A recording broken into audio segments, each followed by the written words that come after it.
everyone. Welcome to our panel on modern fantasy, creating new classics. I'm Petra Mayer.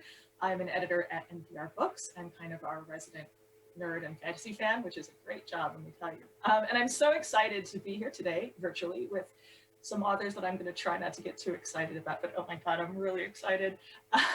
Let me just introduce them quickly and then we'll get to our conversation.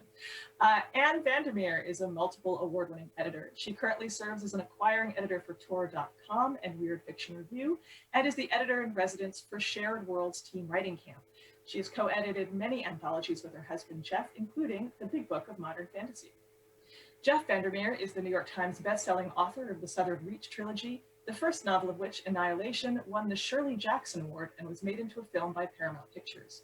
His recent novel, Born, has been selected for the NEA Big Reads program and was a finalist for the Arthur C. Clarke Award. Naomi Novik is the acclaimed New York Times bestselling author of the Nebula Award-winning novel Uprooted, Spinning Silver, and the 9-volume Temeraire series, as well as a founder of Archive of Our Own. Her new book, A Deadly Education, is the first of the Scholomance trilogy. Rebecca F. Kuang is a Marshall Scholar, translator, and the Nebula, Locus, and World Fantasy Award nominated author of The Poppy War and The Dragon Republic. She has a master's in philosophy and Chinese studies from the University of Cambridge and is currently pursuing a master's of science in contemporary Chinese studies at Oxford, where her research examines nationalism and ideology in modern Chinese fiction. Jordan Ifueko is a Nigerian-American author of young adult fiction. She stands Revolutionary Girls and 4C Curls, and she lives in Los Angeles with her husband and their collection of Black Panther Funko Pops. Her debut novel is Raybearer.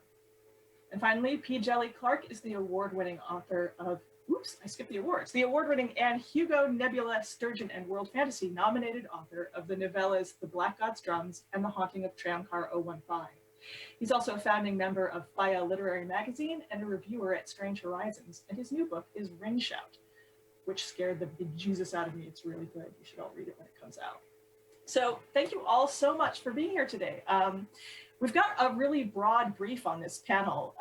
The handy-dandy little description says we're going to examine the ways in which modern fantasy honors the established traditions of the genre and forges new ones, which is a pretty big question to tackle. And first, I kind of want to talk about what those traditions are. We're going to talk about the established traditions of fantasy. For each of you, what are those traditions and how does your own work engage with them? Just anybody speak up, or I can point if that would be handier. Djeli. I will dive in. Okay. I think Tolkien is probably one of the people that you would mention as not necessarily starting fantasy, right? But sort of creating the fantasy genre in the bookstore, I would say, which is not the same thing as creating fantasy in terms of the writing kind of category, if you were. And obviously, I think that would also be, he would also be a clearly formative part of my own tradition, partly because that was the first English language fantasy that I read as a child, it was read to me. And so I feel like there was a long stretch when I was a young reader where everything sort of stood in relation to Tolkien. And I feel like now possibly you might have something similar in relation to Harry Potter, right? Where it's the huge mainstream thing that dominates people who aren't into fantasy's conception of fantasy in a certain way. I don't know if that necessarily is the best way to sort of define a tradition, but I feel like it's an interesting, it's certainly a touch point, as it were. Yeah, when I think of traditions, I think of what fantasy has traditionally done. Interestingly, in both Eurocentric and Afrocentric fantasy traditions, the stories that involved the fantastical usually served to reinforce the greatness of whatever system was in place at that culture. So in things like Tolkien and C.S. Lewis, you have a lot of stories about a rightful ruler, being brought back or being justified, just like the old guard system has finally been restored and everything is back to normal and the outer threat has been demolished. You see that with in Tolkien, you see that with the Narnian kids in West African tradition, you see that with, there's a Ghanaian epic. I don't remember its name. I'm Nigerian American, but there's a famous Ghanaian epic that's about a real historical king that is then lifted up in kind of like, I think Europeans would understand a King Arthur comparison, to these, heightened levels.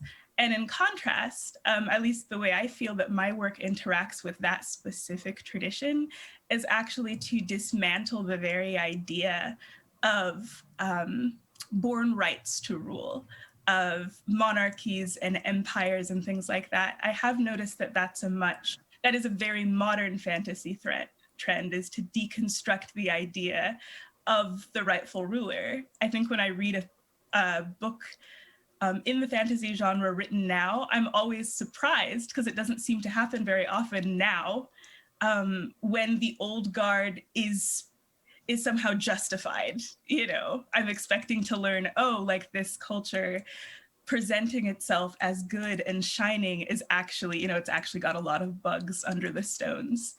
So that's what I think about when I think of traditions. I think about what fantasy was used for. Was it used to elevate the status quo in a way, or was it used to introduce a different, better way of living, which I think is a more modern take, personally?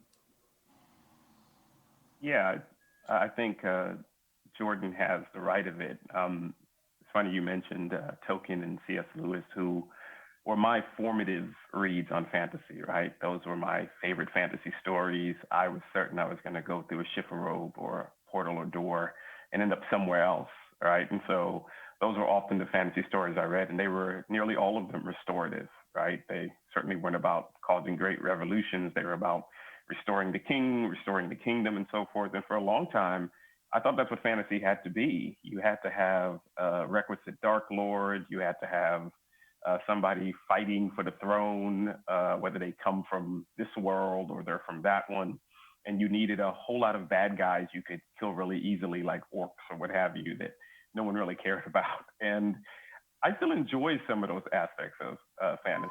But I think, as Jordan says, I always know it has to be a bit more complicated because I know more. It's almost as if that innocence has been lost. And I think that we do see that in a lot of fantasy today. It's a lot of calls to deconstruct or simply complicate and subvert, right? Even in the fantasy we see in movies. I'm thinking, for instance, of the last Thor movie, right? Where you find out Thor's entire background, right? That this the goodness of Odin and everything else is completely false. It's hidden, right? In the castle, there are all of these skeletons that are hidden in there. And I think today we're seeing a lot of that in fantasy simply because people want to see something a bit more modern. I think that some of those older fantasy stories, while we like them for the nostalgia at times and for the over innocence that they have, I think for some modern audiences, they simply don't seem as real. They don't seem as grounded. And I think that a lot of modern fantasy is just looking for you to complicate the characters, complicate the narrative a bit more, or at least differently from the complications that older stories had. No, yeah, I do. Go ahead, Ann. I didn't think about it in the way that Jordan mentioned it, but now that I'm listening to what she is saying and what Djeli is saying, that makes a lot of sense to me, because when we were working on the anthologies, one of the things that I notice a lot with classic fantasy is that many of the stories, and of course the early fairy tales, were all morality tales. So it is about maintaining the status quo. But what's interesting to me now is when I take a look at the stories in modern fantasy, a lot of them are more urbanized in a sense, where people are dealing with social messages in their stories as opposed to trying to get back to a status quo. It's trying to reimagine what the world can be if things are different and a little bit fantastical.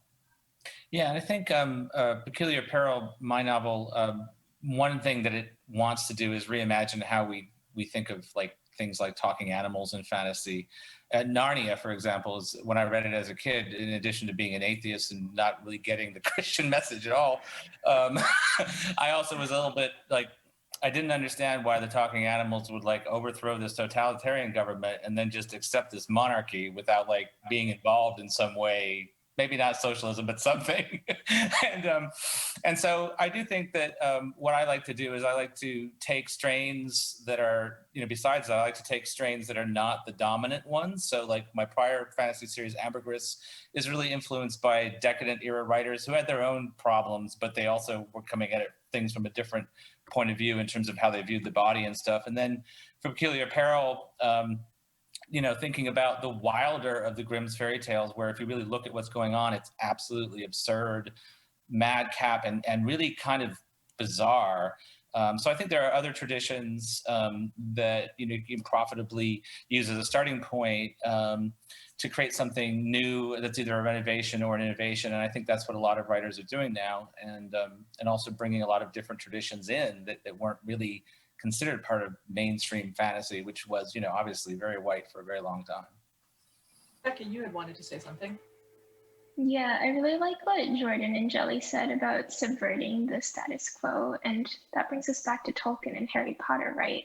In which the structure of the story is the golden days in the Shire, or, the wonderful first year at Hogwarts that gets disrupted from an evil outside force. And the whole goal of the main story arc is to return things to how they were in the beginning without any critical examination of, for example, that the house elves are slaves, etc. And I think that the first book that opened my eyes to narrative arcs that in fact disrupt and interrogate the status quo was N.K. Jemison's Broken Earth trilogy, whose entire foundation is what if the world is broken and deserves to be destroyed, etc.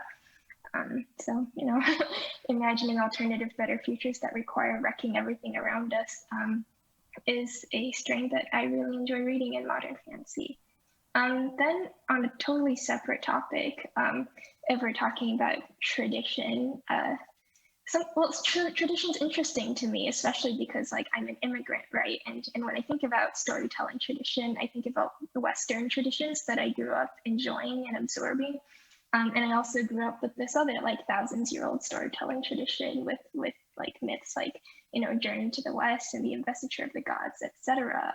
So as a diaspora writer writing for a Western audience, writing in English, it's a constant negotiation of how I'm melding those traditions together and how the audience reflects that and receives that. And this is a small tangent, but I think it's really interesting how whenever bio-POC authors are writing from non-Western heritages and traditions, all of the discourse is about their non-Western influences, but nobody ever talks about how Fonda Lee is heavily inspired by The Godfather, or how the popular trilogy, etc., follows a very Western 3-act structure. So, we belong to so many different traditions, and it's cool that we own them and blend them. I love that. Also, how can you read the Jade War books and not know she's seen The Godfather 8,000 times? It's blazingly obvious. Those books are so good also, by the way. You guys have kind of gotten to this already a little bit, which is the panel moderator's nightmare when people answer questions you haven't asked yet. But I want to come back to it because building on sort of what several of you guys have said about what makes modern fantasy for you, I also want to kind of unpack the idea of what makes, also where's the dividing line? Maybe not chronologically, but Rebecca, you mentioned the Broken Earth trilogy. What makes modern fantasy modern for you, and where did you first see that? Well, to introduce a new aspect that's more personal to me about modern fantasy, I think that the way the modern world has gone, especially for those of us with a foot in multiple cultures. I was born here, but I was raised by Nigerian immigrant parents. And by here, I mean Los Angeles. I think that we live in a world that is more globalized than it has ever been. So it becomes harder to categorize what our authentic voices are in any genre, but especially in fantasy, because I think fantasy is where all of those different influences are given freest reign to exist. And by that, I mean that for me, someone who grew up with tales about Anansi the spider and other West African mythologies and fantasies, and also with a house full of Shakespeare and Jane Austen, because Nigeria was a British colony. So that was my parents' formal education. And so they also had those books in the house. And growing up on Nickelodeon and Disney, you know, to me, an authentic voice isn't something that can be packed up very neatly in, oh, she writes West African fantasy. It's like Rebecca said, you know, it follows a very Western structure of a novel. You know, it has lots of different references to fantasy creatures that exist in a lot of cultures, but, you know, I call a winged creature a fairy, you know, things like that. So I think the globalization of, I think maybe the term the globalization of storytelling is a little too grand and ambitious, but maybe the pluralization of lenses through which people tell stories now is a modern phenomenon, simply because of the access we have to so many different cultures at once. I do think this is more common with immigrants, or at least minorities in a country, because they are, you know, they have to understand the majority culture while also living the experience of their own. And that plays out in fantasy, I think, in a way more dramatic way than it plays out necessarily in other genres. Yeah, I was thinking of my own introduction into fantasy again, or the Tolkiens or what have you. And I think when I first started trying to imagine fantasy outside of those much more Eurocentric lenses, I remember in the beginning, I simply in some ways wanted to make them like an African version, right, of those lenses. And in some ways, I think there's a room to talk about that within the lens of modern fantasy, because what you had often was, for the first time, people of color and people of African descent creating fantasy, often based on those old models, but telling different stories, not simply culturally, but also from their own social and political background. So I think of the great Charles Saunders, who passed away recently, who in the 1970s was writing these, in the late 1970s, early 80s, writing these works like Amaro or what have you, where he's using his own, having grown up reading Conan and all of these things, and retelling it through an African lens, right? And yet at the same time, sometimes it's often called an African Conan, but it really isn't, because Charles Saunders grew up in the United States, lived in Canada, and so it has, like Jordan said, all of those other influences that are coming to bear. And he's also bringing, at the time he's writing, the influence of the Civil Rights Movement, the Black Power movement, anti-colonialism in Africa. So there's a lot in there, right, that he's talking about. And there are ways that what he's doing is in some ways mimicking traditional fantasy, and yet there is a modernity to it in what he's writing about, right? He's writing about certain ideas of freedom and liberty that are these quote unquote modern ideas, even if he's putting it in this setting. And so I think, again, I like sometimes his work, and I'm thinking of work like this, is often relegated to, oh, it's mimicking the traditional fantasy, but I think that at times we need to think of it a bit more complex.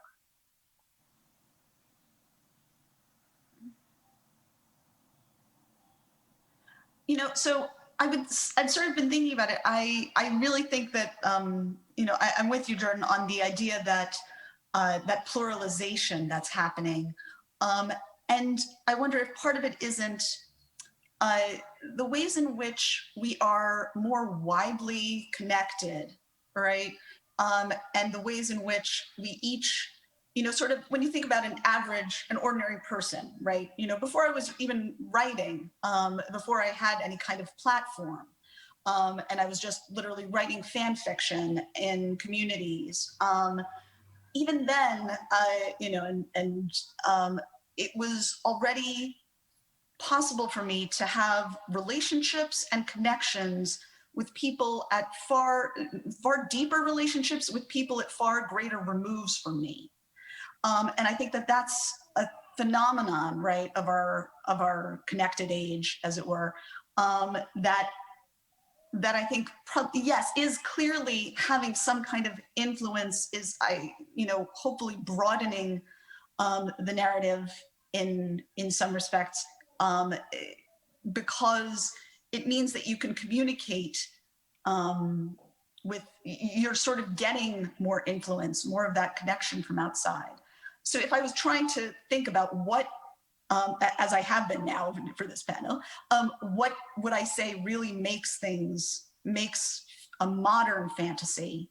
I would say that is probably at the heart of it, the increased connections, the increased, perhaps the depth of field, in a way, that you're looking at more layers, and experiencing stories on more layers, and are more open to experiencing stories on more layers.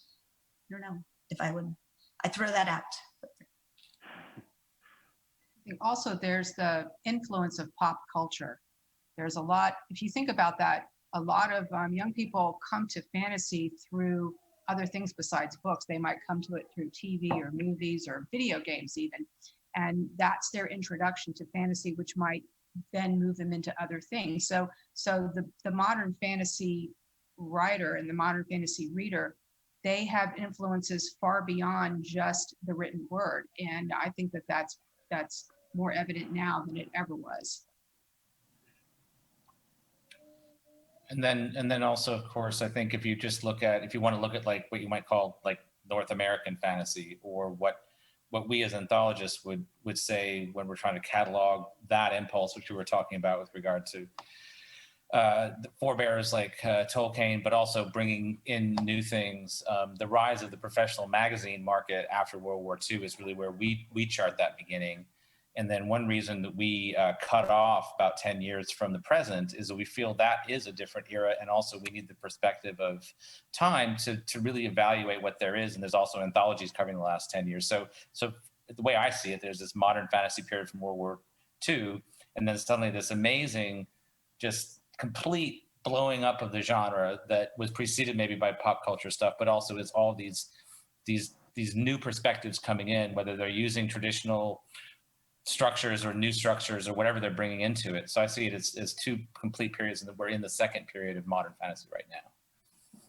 And actually, just to jump in a little bit more, it occurs, so obviously the characteristic, the defining feature of fantasy, right, is that it allows you as an author to take control of the stage, to take control of your setting, down to literally the physics of the environment that your characters are in, and thereby exert enormous control over their experience, and over the terms, in a way, of the conflict, of the arrangement that you're giving to the reader. And so in a way, I feel like that the sort of the broadening of it, the sense of the greater possibilities. There's no reason for a long time, obviously, when there was so much that was derivative of Tolkien, that was sort of dominated the market, that was so Eurocentric. In fantasy, it's truly fundamentally unnecessary, right? If you're telling, in a way, realist literary fiction, then you're trying to sort of, and you're confined to the world as it actually is,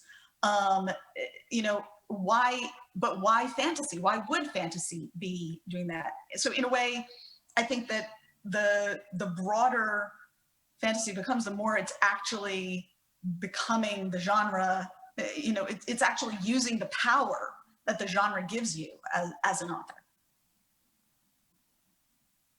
Yeah, coming back to the question of what defines the modern period, I think like the most obvious change between fantasy like in the post 2000s and afterwards, and fantasy before then, is like the sheer number of BIPOC authors who are getting deals, getting books out from big 5 publishing houses. And I think we are like not even in the next great wave. I think we're like right at the beginning of it, because most of us can like count on one hand, the first movers, the authors who looked like us, who were publishing books that were about the topics that we also wanted to write about. I remember that when I was drafting The Poppy War in 2015, I was looking for other Asian authors who'd written like big Asian-inspired epic fantasies, and there was one. There was Ken Liu, but the fact that Ken Liu existed and had sold The Grace of Kings and that it had done very well, like literally, like that is what gave me the hope and confidence to write The Poppy War and like realize there was a place in the market for it. And that's a snowball effect. So you see more and more writers of color realizing that there's a path in publishing, and then we publish and our books do really well, and publishers realize, oh, maybe they should buy more of us. But that's like literally still just beginning, right? Like, we know what the numbers from publishing paid me look like. We also know that books by BIPOC, like they don't know how to market us, to like, how to critique or discourse about us, or how to describe our works without just like comparing them to other people who look like us. So like, we're in the modern period, but it really only started like 10 years ago, and we're still figuring out, but it's exciting. It is exciting. We have about 5 minutes left.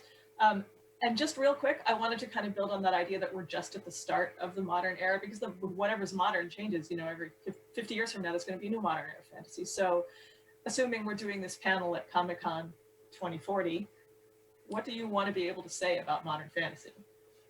Bearing in mind that we have 5 minutes left. Oh, I agree with Rebecca then, and I want to see more of that. I want more voices. I want more worlds. That's what I come to fantasy for as a reader, is to be taken on a journey somewhere and to go someplace that I can never visit, and meet interesting people there. And that's so yeah. I feel that that's hopefully what we should hope for. And I don't know what name we'll call it then. I think we'll see more of a collaborative process, whether voluntarily or involuntarily, between the author and the reader culture of what these worlds look like.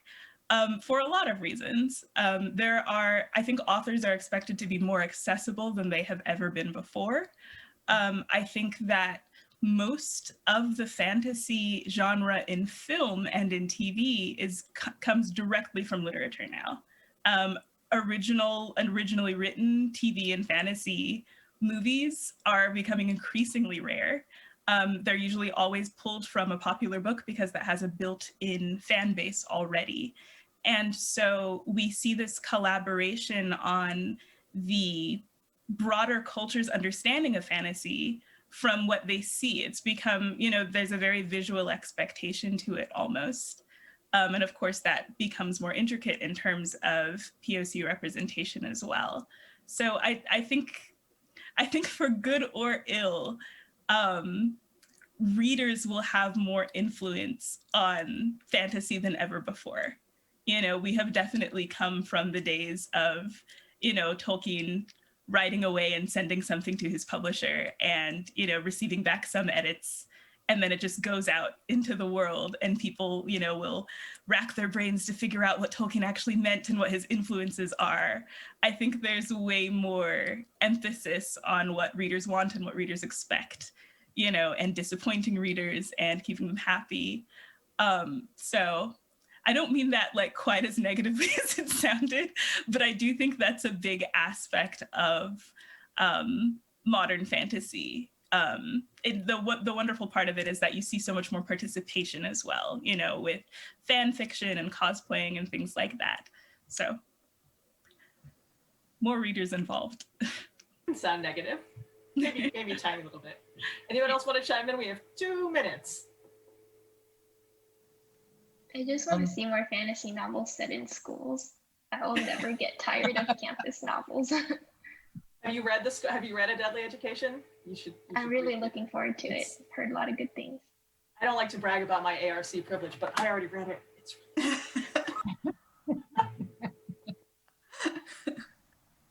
Anybody else? What would you like to see? There's a wealth of material outside of English that hasn't been translated yet. And that's not, I mean, in 2040, English might not be the language that, we turn to in this way. It might be some other language, but whatever it is, we always profit a lot from what I might call also reclamation. There's from the last 30 or 40 years, for example, in Latin American writers and whatnot that has not been translated, that we're impoverished by not being able to read. Yeah. Djeli, do you want to have the last word? Yeah, I think going along those lines, I think what everyone has said is perfect. So like in 40 years, I suppose when I think of low culture and high culture and how those things can change over time, I guess in 40 years, I want to see the great hip hop fantasy set in, where people are trying to find the great golden mic or something, and they're using slang and languages and things that we would think of today. Well, that doesn't fit in fantasy. And people are like, well, of course that's in fantasy. That's very normal that you should have a magic DJ. So I hope I see things like that. I want to see that too. Will you write it, please? Yes. I want to see that now. All right, everyone. We are down to 10 seconds. So Ann and Jeff VanderMeer, Rebecca Kuang, Naomi Novik, Jordan Ifueko, and Djeli Clark, thank you so much. This was wonderful. Thank you. And Thank you. happy reading, everyone. Thank you. Thank you.